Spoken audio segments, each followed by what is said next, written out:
Biasa saja sebetulnya Mas, tidak ada yang spesifik atau sangat serius kita lakukan. Kalau kita salah mengelola, itu bakal menjadi bonus. Sebenarnya berharap bahwa Wakil Presiden Republik Indonesia Gibran itu kan juga mampu menyampaikan narasi dan gagasan-gagasan besarnya terkait dengan situasi politik kebangsaan.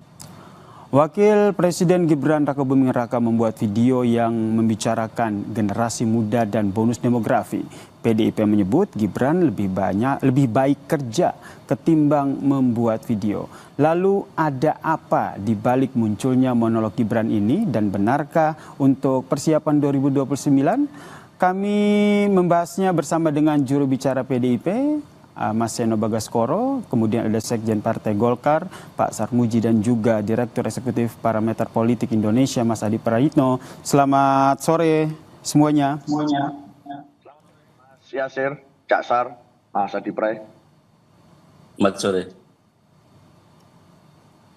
Baik, saya ke Mas Seno dulu nih. Mas Seno, ini kenapa akhirnya PDIP sampai menyampaikan pernyataan sampai meminta Wakil Presiden Gibran Rakabuming Rakanya lebih baik kerja dulu ketimbang bikin video?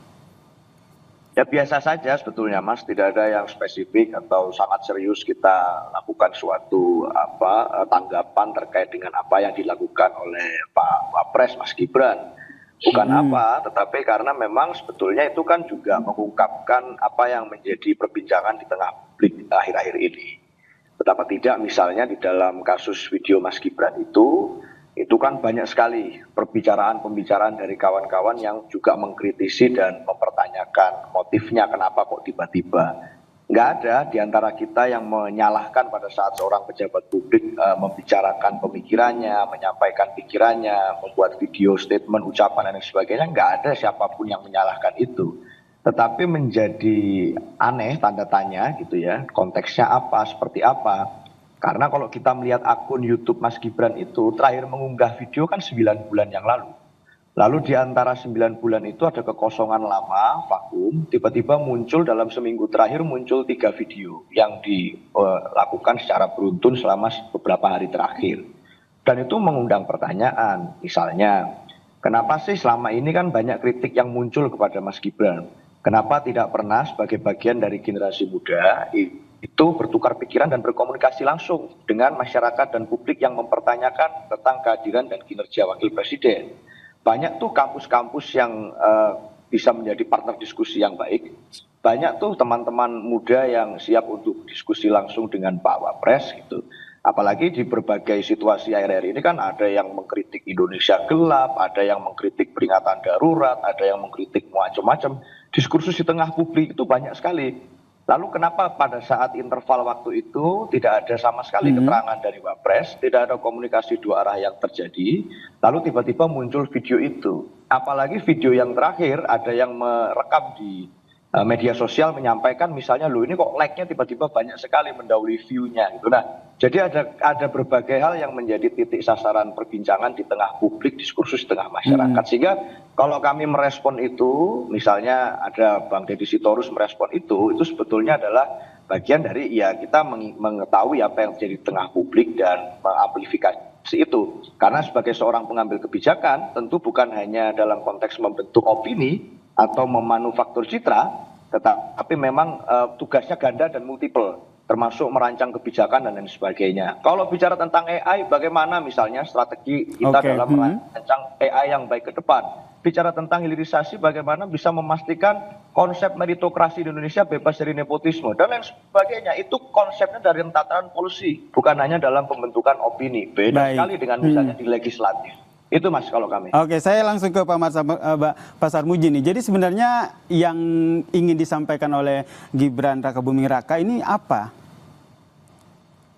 Ya, pertama secara substansi memang apa yang ingin disampaikan Mas Gibran itu sesuatu yang sangat penting ya. Misalkan tentang bonus demografi. Bonus demografi itu kalau kita salah mengelola itu bakal menjadi bonus, bisa menjadi beban, bahkan bisa menjadi bencana demografi. Karena itu apa yang dilakukan oleh Mas Gibran sebagai Wapres, menurut saya usaha untuk memantik kesadaran kolektif masyarakat agar memperhatikan hal yang penting.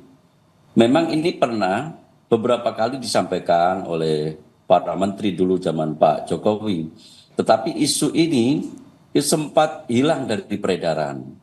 Karena sangat penting jangan sampai justru isu ini hilang dari peredaran, tidak mendapatkan perhatian serius, kita hanya berkutat pada hal-hal yang rutin.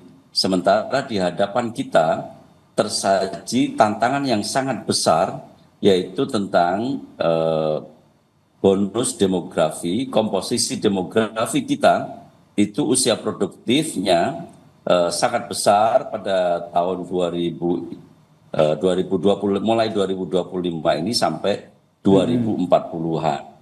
Kalau ini tidak terkelola dengan baik, tentu saja yang rugi adalah bangsa Indonesia. Kalau ini tidak mendapatkan perhatian, tentu yang rugi adalah seluruh rakyat Indonesia. Karena itu bagus saja Mas Gibran sebagai Wapres kemudian memantik kesadaran kolektif kita bersama untuk melihat bahwa ini ada tantangan besar, ada problem besar yang harus kita atasi sama-sama. Berarti nggak tiba-tiba begitu ya Pak Sarmuji, seperti yang tadi disampaikan oleh Pak Seno, ini udah 9 bulan kemudian baru nih posting lagi, makanya ditanyakan kok ada apa ini?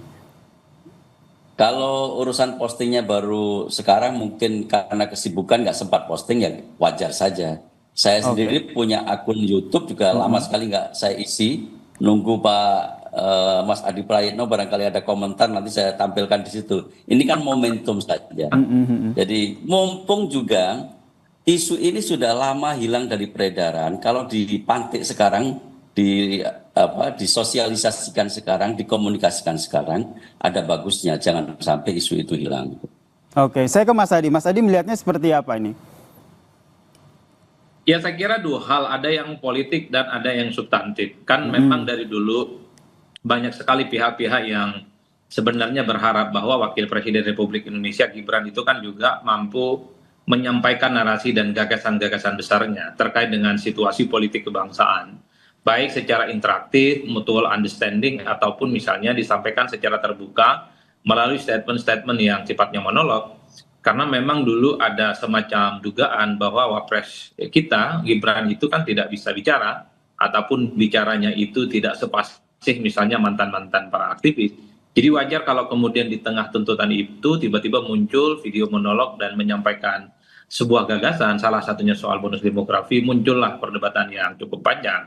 Di berbagai kesempatan saya selalu mengatakan memang tidak mudah jadi Gibran itu, ngomong salah, tidak ngomong pun juga salah. Artinya apa? Memang sejak awal kehadiran Gibran dalam kompetisi politik di 2024 memang menimbulkan kontroversi yang cukup panjang, dimulai dari misalnya konflik politik dengan PDIP, termasuk juga terkait dengan putusan Mahkamah Konstitusi, soal syarat umur presiden dan wakil presiden.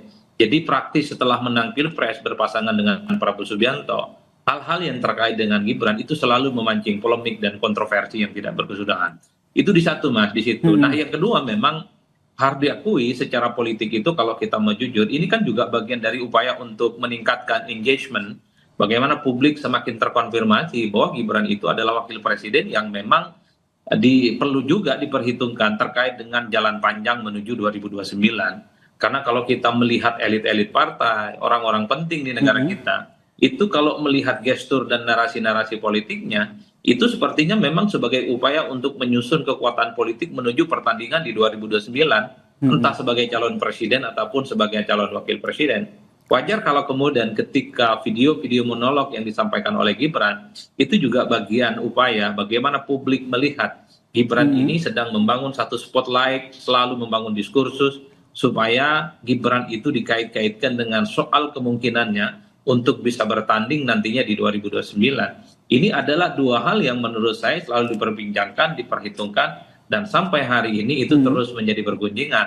Hal-hal yang semacam ini menurut saya wajar kalau ditafsirkan secara politik. Tapi ala kulli hal Mas Yasir, bahwa secara prinsip Gibran itu adalah orang penting, orang nomor 2 di negara kita. Apa yang diomongkan mesti itu direalisasikan. Apa yang disampaikan itu harus diwujudkan. Kan percuma ngomong tentang bonus demografi, percuma bicara tentang hilirisasi, percuma bicara tentang timnas, bahwa segala sesuatu yang diomongkan kalau tidak menjadi kenyataan, ya ini hanya sebatas diskursus yang kemudian sebenarnya bisa dilakukan oleh siapapun. Oke, Yang jadi Mas menjadi Adi, nilai pembeda dari wakil presiden itu setiap omongannya wajib hukumnya dilaksanakan. Bicara Oke, jadi- tentang bonus demografi, kalau mau jujur, yang susah mendapatkan pekerjaan dan pendidikan per hari ini adalah mereka yang calon-calon bonus demografi ini, Mas. Nah, apa kira-kira kebijakan yang bisa dibuat supaya usia produktif itu tidak hampa dan tidak sulit hidupnya untuk menghadapi persoalan-persoalan di masa yang akan datang?